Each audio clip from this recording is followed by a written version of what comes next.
जय भीम मित्रांनो, नमोबुद्धाय, जय भीम, जय संविधान.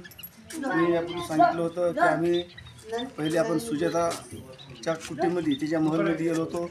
आज आम्ही आई तशी आज जिथं सिद्धार्थ गौतमाला सुजाता हिने खीरदान केली निरंजना नदीच्या काठी, त्या ठिकाणामध्ये आम्ही आमची सर्व पर्यटक येथून मुंबईहून आलेले आहे. तो हेच आहे तो ज्या ठिकाणी सिद्धार्थ गौतमाला सुजाताने खीरदान केली, तो ठिकाण आहे निरंजना नदीच्या काठीने ठिकाण आहे बिहार, बोधगयामध्ये बिहार राज्यामध्ये हा ठिकाण. या ठिकाणी वेगवेगळ्या देशातून इंग्लंड, थायलंड, चीनमधून बाहेर देशातून जे भिक्खू संघ येत असतो, पर्यटक येत असतात. महाराष्ट्रातून, भारतातून, सर्व स्थानात याच्यातून वेगवेगळ्या प्रांतातून लोक येत असतात. या ठिकाणी हेच तो ठिकाण आहे, हेच तो ठिकाण आहे की भगवंत ज्यावेळेस डोंगरी पर्वतावर 6 वर्ष तपश्चर्या करून हे 700 मीटरचं अंतर या ठिकाणी पाऊल चालून इथे येऊन बसले.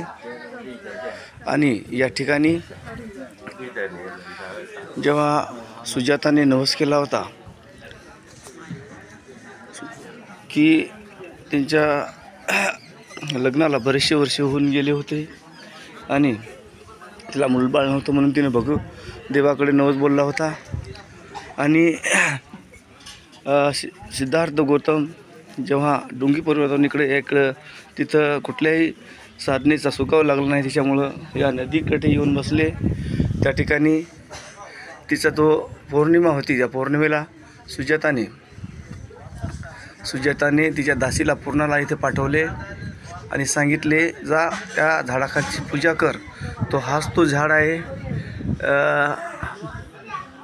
वृक्ष म्हणजे वडाचं झाड म्हणतात. हे झाड सर्व पूर्वीपासून सर्व प्रसिद्ध आहे.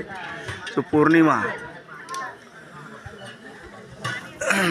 तर तशा प्रकारे त्यांची दासी पुन्हा या ठिकाणी आलेली होती आणि साफसफाई करताच तिनं भगवंत म्हणजे सिद्धार्थ गौतम भगवंत बुद्ध होण्याच्या पूर्वी त्यांच्या शरीरामध्ये म्हणजे रक्त कमी झालेलं होतं आणि पूर्ण त्यांचं शरीर सापळा झालं होतं.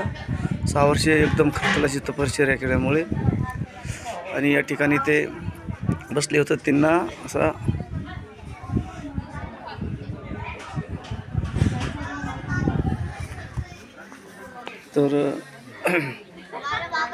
बसले होते. तर त्या ठिकाणी तिला असं वाटलं की कुठले तरी देवता प्रकटले आणि आमच्या स्वामिनीचा म्हणजे पूर्वी काळी ते मालकींना स्वामिनी म्हणून संबोधायचे. आणि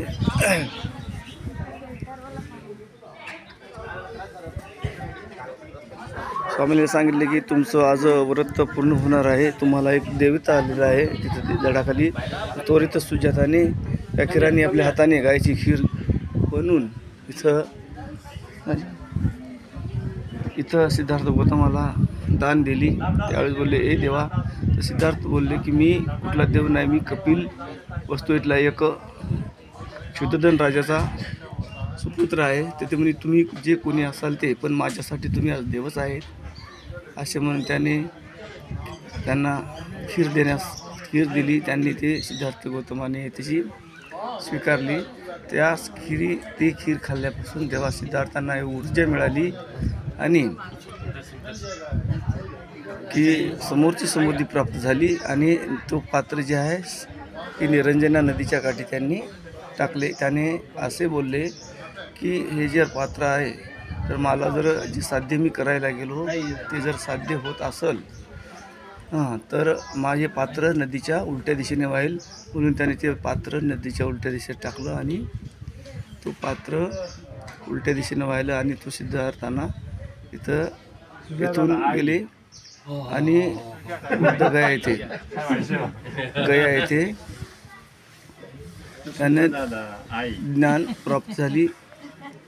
जर या ठिकाणी सुजातानं जर खीरच दिली नसती तर काय माहीत की इथं काय होत होतं नंतर ते मला पण नाही माहीत. असा तो खिरीचं महत्त्व आणि ती सुजाता भगवंताच्या काळामधून सर्व जगभर अशी प्रसिद्ध आहे. आणि खीर पण सगळ्या जगात खीरला सगळेजण ओळखतात. अशी ती खीर, या खीरीला खूप महत्त्व आहे. हेच ते निरंजनाकाठी साईडनं अशी गेलेली आहे इकडून असं. आणि आज या धम्मसहलीमध्ये की या निमित्ताने आमच्या सहलीमधल्या एक उपासिका मुंबईमध्ये राहतात वृंदाताई वाघमारे, यांच्याकडून सुद्धा आज इथं या ठिकाणी खीरदान देण्यात आली. असा तो ताई आता वृंदाताई वाघमारे या ताई राहतात. यांनी तो दरवर्षी तो इथे येऊन खीरदान करत असतात. अशा तो सिद्धाताई ताई इकडे बघा. जय भीम. त्या ताई आता वृंदाताई वाघमारे, त्यांनी दरवर्षी हा उपक्रम करत असतात.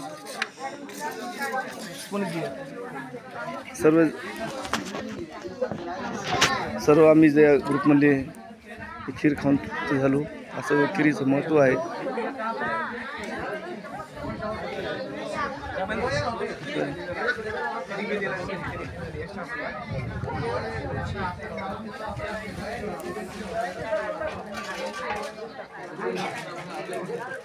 या ठिकाणी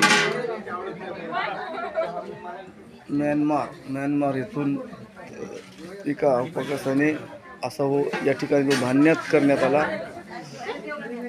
हा बघा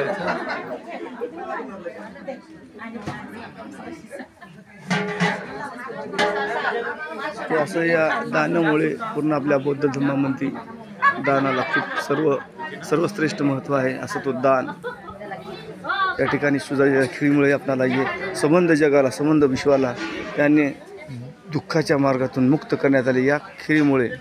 जर आज ही खीर जर प्राशन नसती केली तर भविष्यात कधी हा बुद्ध आपल्याला ज्ञान आणि मानवाचा दुःखमुक्त कधी झालाच नसता. बस सांगतो नमो बुद्धाय, जय भीम. असेच बघत राहा, आपल्या चॅनलला सबस्क्राईब करत राहा.